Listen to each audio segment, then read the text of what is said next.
আজকের বাজারে বিদ্যাদাতার অভাব নেই, এমনকি এই ক্ষেত্রে দাতাকর্ণেরও অভাব নেই।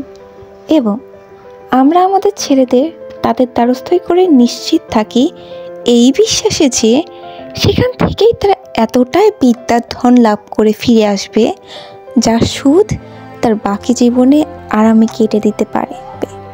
কিন্তু এই বিশ্বাস নিতান্তই অমূলক, মনোরাজ্যের দান গ্রহণ সাপেক্ষে।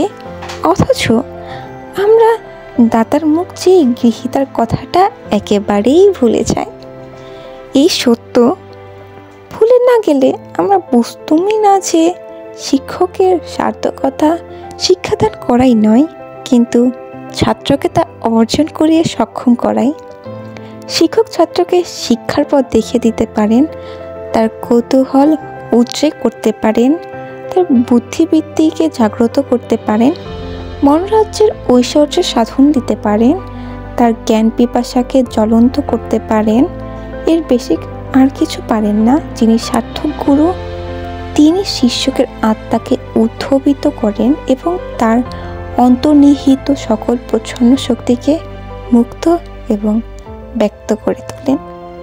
সেই শক্তির বলেই সে নিজের মন নিজেই